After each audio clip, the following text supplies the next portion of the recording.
இப்ப ராஜஸ்தான், மத்திய பிரதேஷ் இதுலலாம் அவங்களுடைய கட்சி தான் இருக்கு. பிரதமர் வந்து ராஜஸ்தானுக்கும், மத்திய பிரதேசுக்கும் அவர் பிரதமர் தான். தமிழ்நாட்டுக்கு மட்டும் இல்ல. ஏன் தமிழ்நாட்டுல மட்டும் 11.150% வந்துச்சு? மத்ததுலலாம் இவருடைய கட்சி ஆளுகின்ற மாநிலங்களில் ஏன் அந்த மாரி வரல?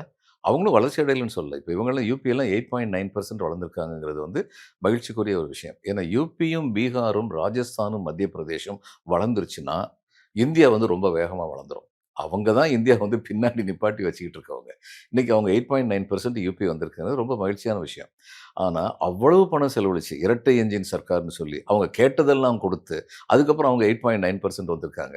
இங்க எப்ப பார்த்தாலும் இடைஞ்சல், எதுக்கு பார்த்தாலும் இடைஞ்சல், நிதிய குடுக்கவே மாட்டாங்க.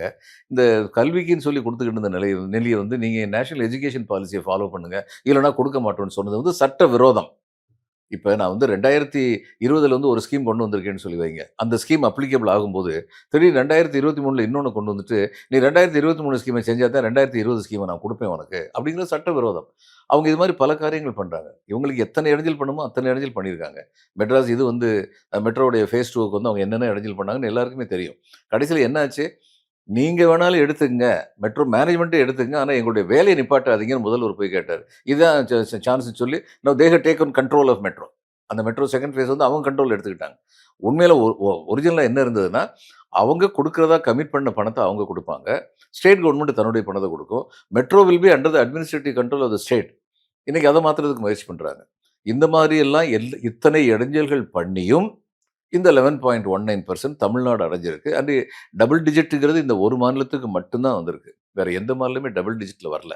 அது நிச்சயமா வந்து ஸ்டாலினுக்கு வந்து இப்ப இவங்க சொல்றாங்கல்ல, பிரதம மந்திரி இருக்காரு. அவர் பண்ணி வச்சது தான் எல்லா மாநிலத்திலும் இருக்கு. அதனால ஸ்டாலினுக்கு எப்படி தனிப்பெயர்ன்னு. அதான் கேட்டேன். அப்ப மத்திய பிரதேசலயும், ராஜஸ்தான்லயும் ஏன் இந்த 11.19 வரல? அப்போ மத்த மாநிலங்களோட ஒப்பிடும்போது, பிரதமர் எல்லா மாநிலத்திற்கும் தலைவராக இருந்தும், தமிழ்நாடு மட்டும் டபுள் டிஜிட் கொண்டு வந்திருக்குன்னா, அதுக்கு தமிழ்நாட்டுக்கு ஏதோ ஒரு விசேஷ காரணம் இருந்திருக்கு.